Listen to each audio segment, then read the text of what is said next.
Azərbaycan futbolunda növbəti qalmaqal. Neftçi Qarabağ matçının təxirə salınması qərarı liqanı silkələdi. Bir tərəf bunu ölkə futbolunun maraqları naminə atılmış addım sayır, digər tərəf isə acıq şəkildə ədalətsizlikdən danışır. Bəli, Qarabağ FK Avropada ölkəmizi uğurla təmsil edir. Komanda ağır və sıx qrafikdədir.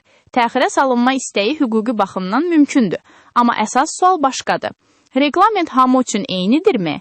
Əgər bu qərar üçün Neftçi PFK-nın razılığı sərt idisə və klub əvvəlcə razı deyildisə, sonradan nə dəyişdi?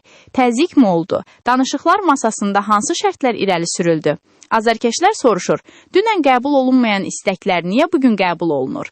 Çempionluğu oynayan digər klubların haqqı necə qorunacaq? Mövsümün sonunda 2-3 hər şeyi dəyişərsə, məsuliyyəti kim daşıyacaq?